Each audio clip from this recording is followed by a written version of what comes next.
Young Talbot was a shoemaker, dwelt in peaceful vanished wood, where time itself was loath. Bending this around to help it hang on the anvil.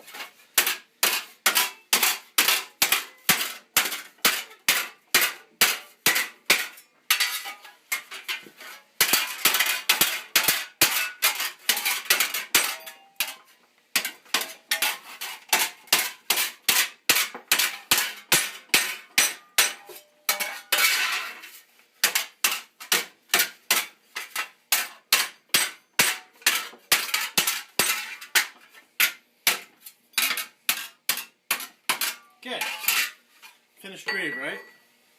Not quite. Got a little bit of work to do on it. This will be the back of a set of greaves for John Purviance. We'll see how it looks. Okay, I'm using two stakes. I have this one, which is a saddle stake. I don't have to have it, but I really like this little recurve. I also have this one, which is just a pipe stake, nothing fancy. It's easier to do when you have a little bit of recurve, so I'm going to use that. But if I didn't have this, I could do this by simply tipping it up. My goal is to take the metal here and here in two directions and trap it into a bulge and then push that bulge down, which will make this have a little bit of flare right in here. Okay, time to fire.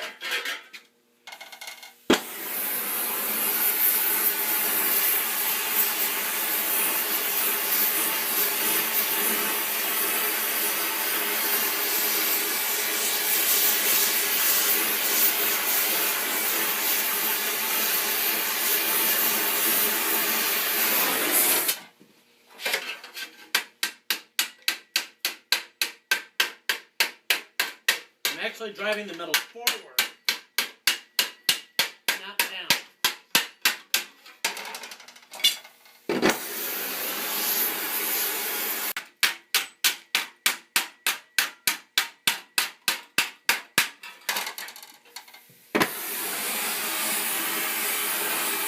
Split it up periodically.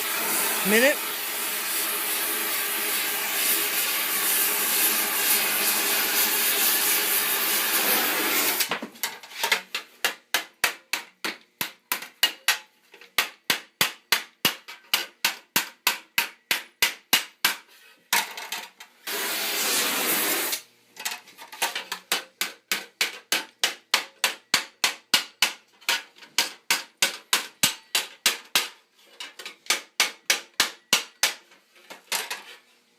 Okay, now I'm going to start moving the metal this way.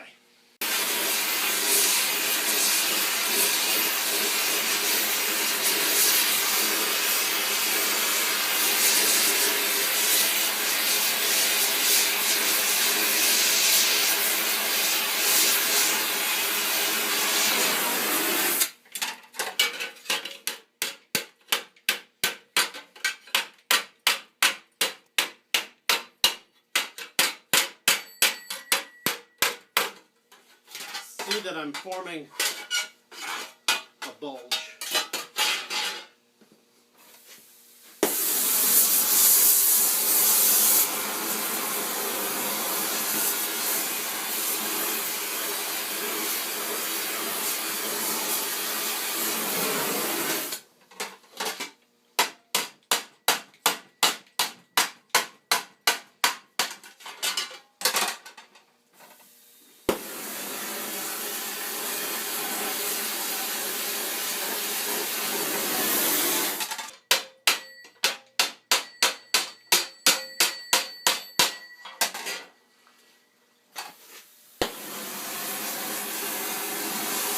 It's pretty ugly before it gets pretty.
Nice little bulge there. And we'll compress this metal onto itself. It'll actually wind up thicker.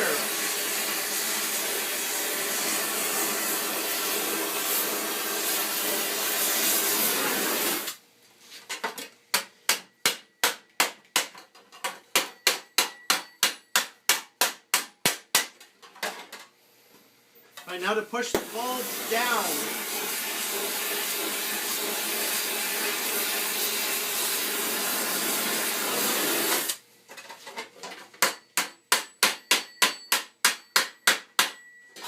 Has to be done carefully, not to create a fold.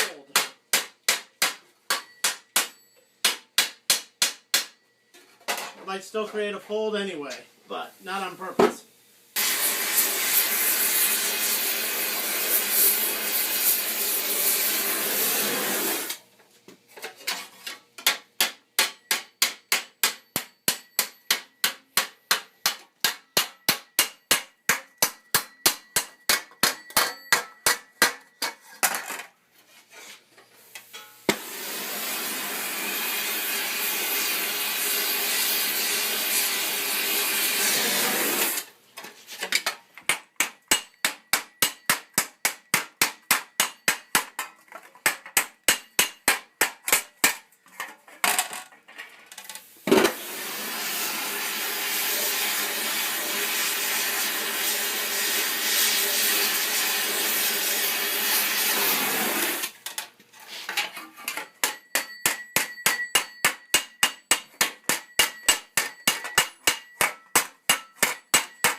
Now I'm just going to tighten it back up on the pipe stick.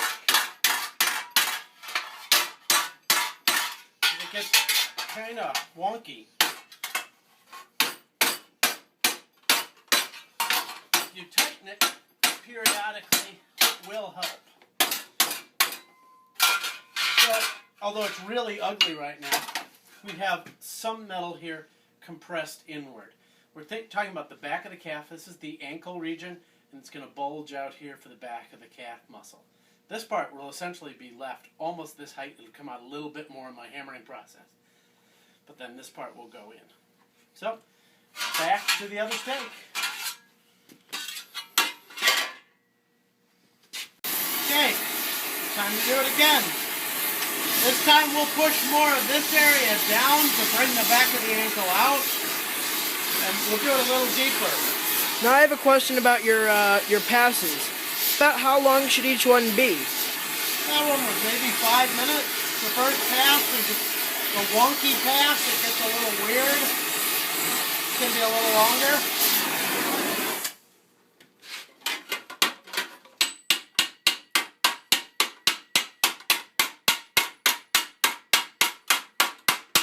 Second pass is a little easier because we're able to just work it on the pipe stake or the saddle stake.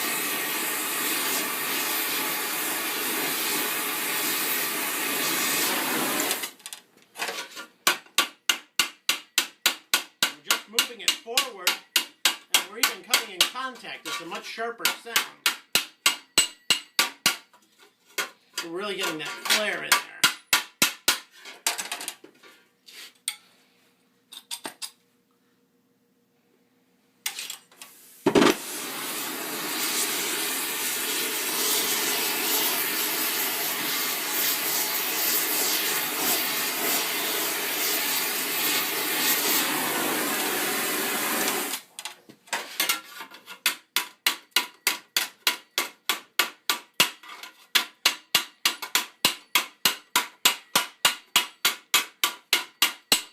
Not nearly as big of a bubble that we're pushing on the second pass.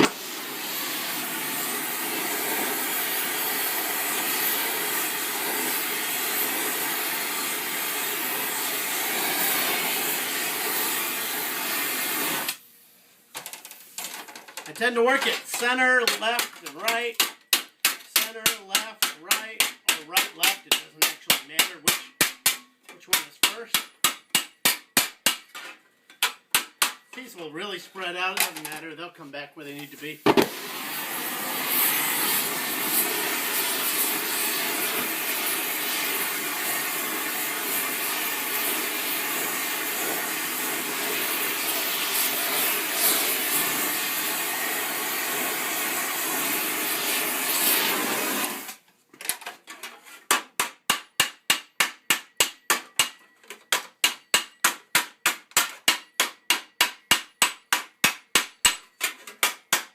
I'm driving it forward with every pass.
You notice on the second pass, we're not really so much trapping a bubble as moving the metal forward.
Okay, that's pass number 2. All right. I have another question. Okay? On these passes, is it better to heat up a large area or just one small area at a time? Small areas are generally better. I'll heat up an area like this, then this, then this. Sometimes when I've really got a bubble that's moving well, I can heat up the whole bubble and move it, but even then I'm only likely to get to half. This piece, even though it looks cool, is really hot. I mean, at this point, I can hold my hand here because I'm used to it. I think if I was any closer, yeah, that was getting a little painful. It would be unpleasant. I only use a glove. Some people use tongs, but as I always say, safety third. This is pass 3. Pass 3. Okay. Once again, tighten it back up. Hold my pick safe. I should really be getting some shape now.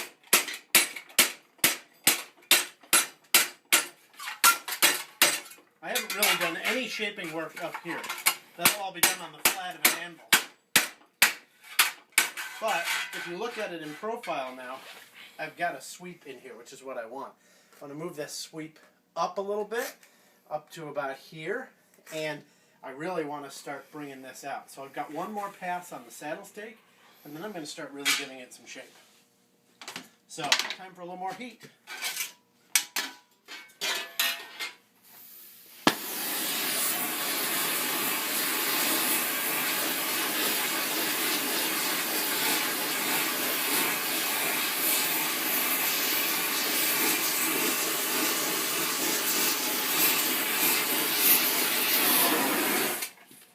I'm going to tip it up slightly, give myself more movement.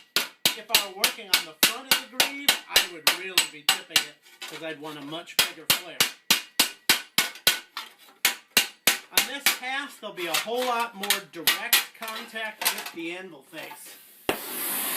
because it's so much closer to where I want it to be.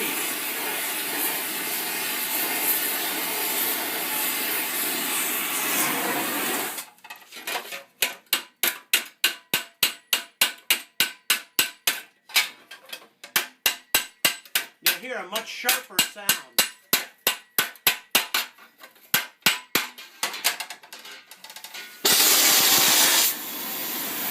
Bumped the oxygen on that one. Why it's so loud? Because I bumped the oxygen with the palm of my hand and put a whole lot more oxygen in the mix. I was just making a statement, but okay. Yeah. I'm using a flatter hammer now. Because at this point I'm actually down as far as I want it to be. This hammer has two faces. One is sharper than the other. I do most of my moving with the sharper face. At this point, I'm really shaping it. The nice part about this pipe steak, or this saddle steak, is it has exactly the shape I want. Certainly makes my life easier. I can imagine.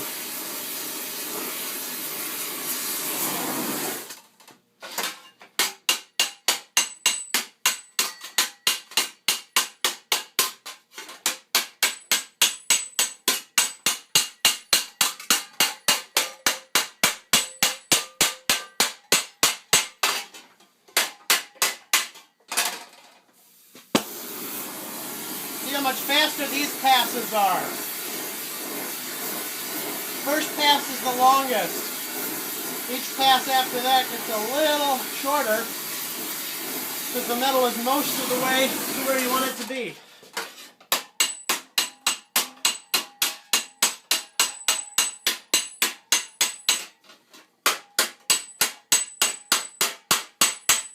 Okay, more heat.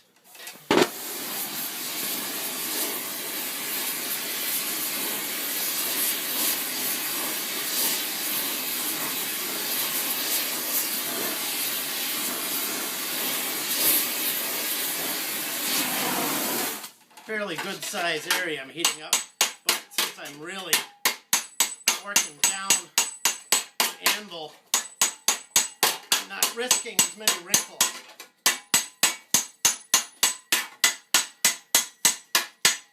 You really don't want to work this stuff when it's cold. It's spring steel. It needs heat or it will just bounce back at you. 20 gauge spring steel. Alright, now I have another question. Go for it. What color should the metal itself be when you are Oh, when you you are get hitting bright it? cherry red when you're heating it. And you can work it into the dull red. Still soft when it's a dull red.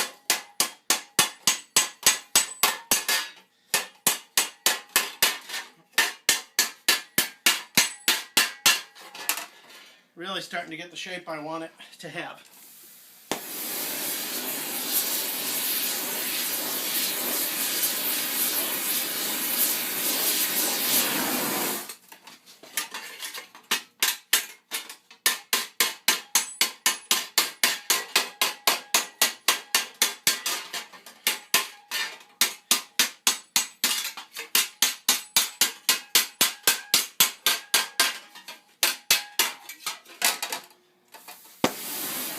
Last bit of this pass, and that'll probably be all the gross motor shaping that's done hot, at least for now.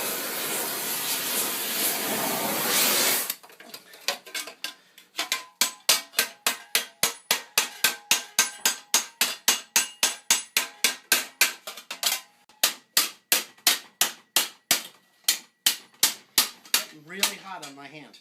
Let's set that down. Safety third.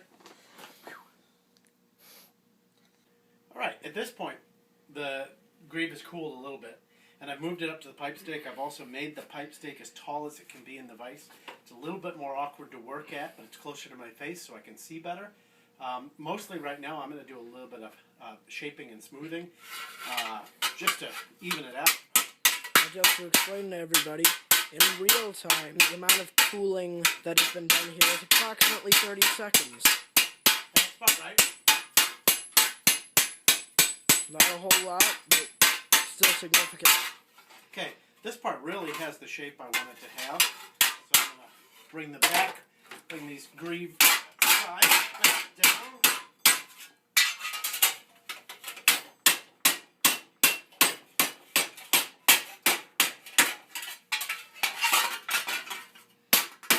And I like rawhide for just big movement, so everybody's a little different. Using the flatter face of my hammer.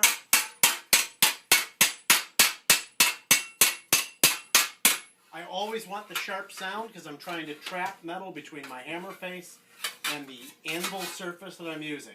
What I'm doing is just making the shape more uniform.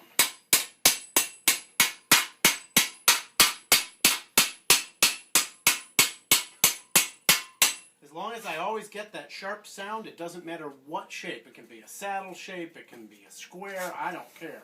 As long as the sound is always sharp, I'm trapping it between it.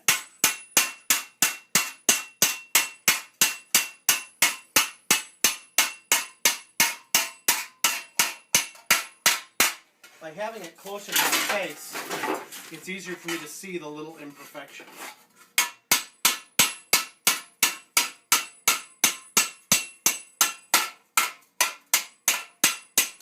This is what would be called rough planishing or bouging, I don't know how to say it. Yeah, some furniture nobody can pronounce. Yeah, there you go. It's not a word we use a lot unless you're a silversmith.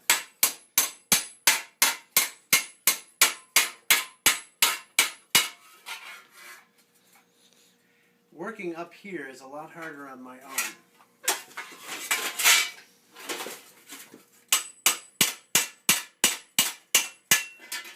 Okay, I've done a pretty good job down here of making it uniform. Now this part is harder.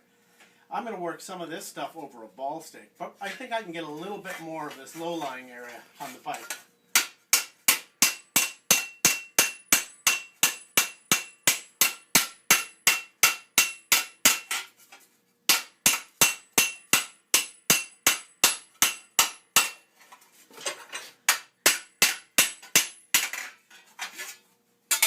For those of you who do not understand what he means by making it more uniform, he's trying to make all the bumps go to the same height. Not as outstanding. Thank you, Charles the Apprentice. Appreciate the commentary, because I just know how to do it. It's helpful to have someone else there to explain it. Right, I have this rounded end I sometimes will use for a little bit of this work.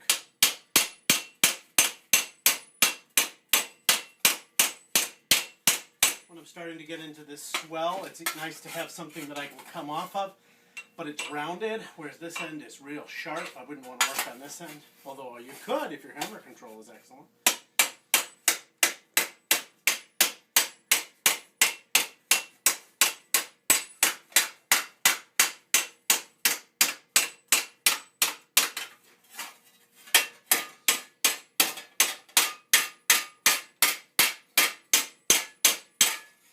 You can even, if you've got a very stubborn spot, work it from the inside. I have this one really low-lying area.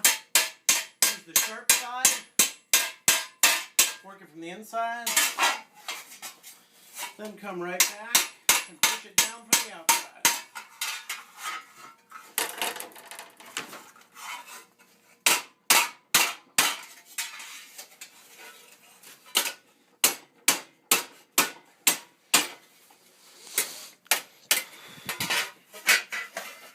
Starting to get the shape I want it to have.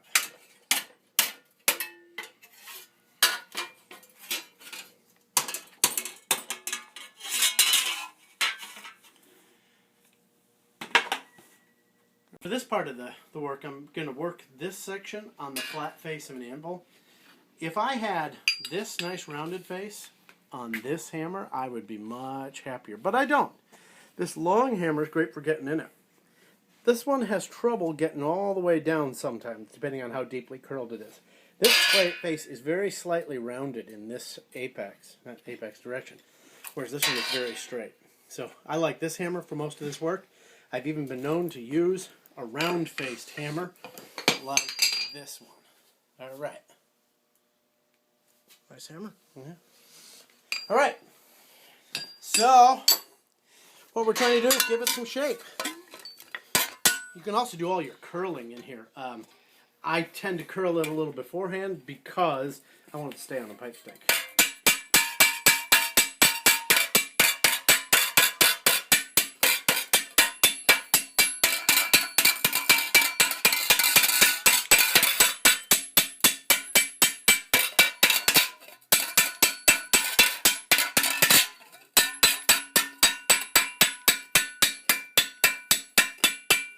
I have a question. Yep. Is it okay that when you're bringing the hammer back up after your hits, a good 2/3 of them are hitting the sides? Because it seems to be You warping. mean a little hitting bit. here? No, I mean they originally hit here, and then the side of the hammer bounces up and hits the side. Oh, I don't think that's causing a problem if it's happening. I mean, is it like that? Yeah. I don't think that's a problem. Just brush it up. This will actually tighten it. So what you're seeing is actually the metal tightening. I'm wondering if I can hold this. Yeah, it's hot. Don't try this at home. This is really still kind of warm. Not so bad out here. This part is still fairly warm.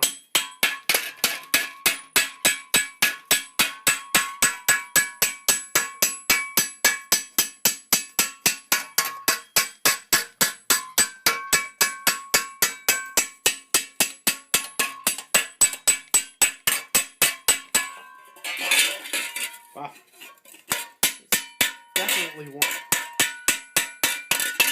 That is the part that hit the most fire. Yeah.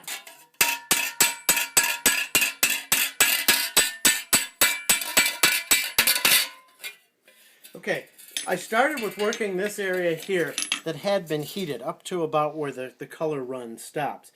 Not because of the color run, but just it's the next area on here, and it'll start to give it some shape. Then my main concern is going to be right in here with a more rounded hammer, and out here with a little straighter hammer, the one I have been using. So I'm going to do some work with the rounded hammer, because I'm really trying to push it out into a round shape here. It's got a lot of shaping to it.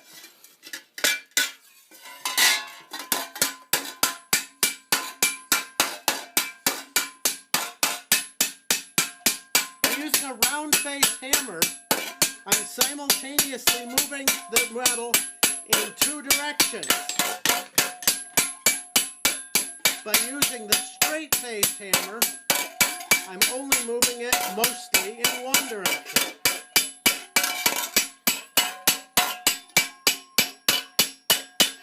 Making lots of hammer marks, and I've got to clean all of these hammer marks up, but it's really worth it because I'm stretching the metal a little bit, making it more the shape that I want it to have.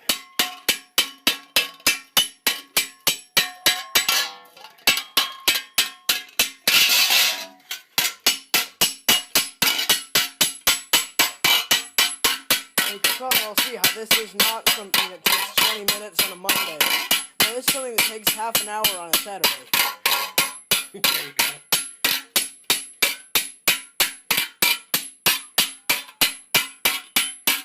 As I'm doing this, I'm actually slightly pulling the metal up off the surface to help the metal stretch more. It's really starting to take on a little curve in this direction.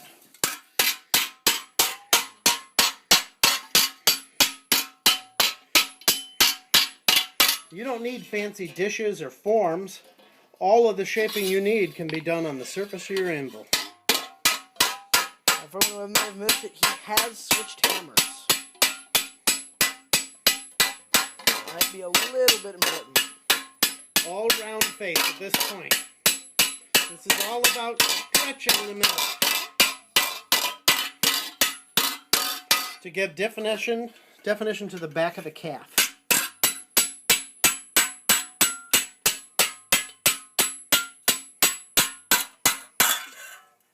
Now, if you only have a round face hammer, you really can do all of this work with a round face. I'll stay with a round face for a while since it's the most common hammer face. Most people have it. I prefer the other one that I was using, but it doesn't really matter. Of course, some people might get it a bit confused with pickaxe. Yes, that's That would true. not be a good thing to make it with.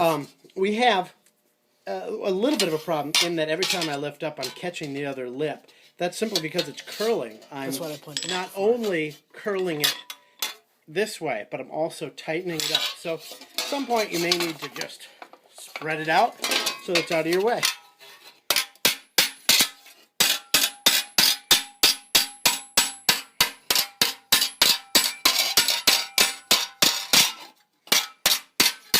And by the way, there will be some difference in forming below the heat color line and above the heat color line.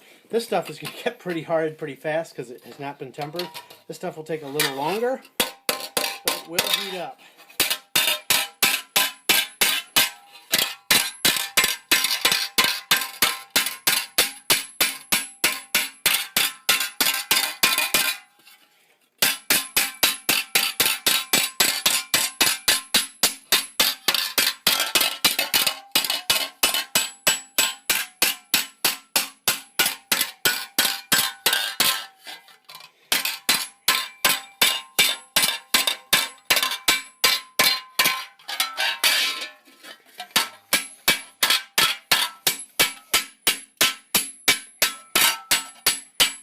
There are a million different ways to get this shape. This is the one that I use. Time to spread it a little bit more. Not that looking aside.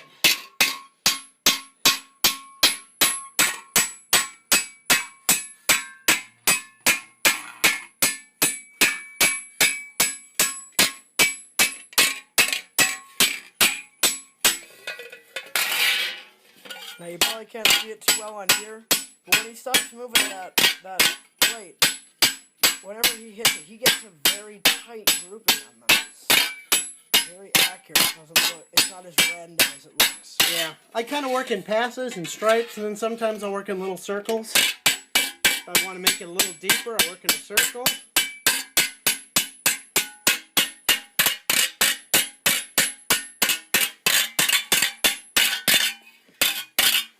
One of the advantages of a round face hammer is that this is the same as this.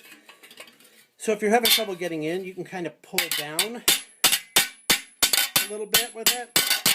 Eventually this is going to tighten up and you're not going to be able to get the hammer in so easily. So round face is not all bad for that. I generally work with a cross peen. A very rounded cross peen, and I prefer it. For this video, I'm going to stay with the round since I started with it.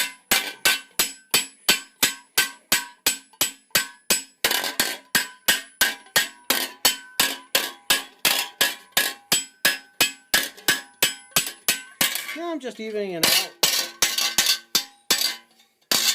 Looking for spots where I just haven't hit it at all. There will be a few, not many. Right there. Right there, sure. Good catch. Welcome. Okay, you notice how tight it is? Almost like a human leg, or at least a skinny leg, not like my legs. Very my legs would have to skinny. be out here. But it's got sort of a greave-like shape. It's a little twisted. But you can't see how it would work. But it's starting to get some shape. Now once I planish this over a ball, it'll really take on the shape I want it to have. At this point, it has most of the shape I want it to have. You can see that it has a swollen area for the calf, which is fairly rounded, and it has a tightened spot for the ankle. There's a lot of planishing to go, but I think it's a nice start on the back of the greave. I have the front of the greaves done to the same point as well. For the sake of comparison, here's the front of the greave. You can see how much further the front of the foot area swells out to go over the top of the saboton. Fairly similar shape though. It's very subtle in its shaping. From the front, you can see it swells, which has a lot of shape to it. Coat coats. So cobbler turned an armorer, learned so well his friends did boast. Free militia laughs at danger and ventures, clad in Talbot's homemade mail. Safe, secure, march we now where glory lures.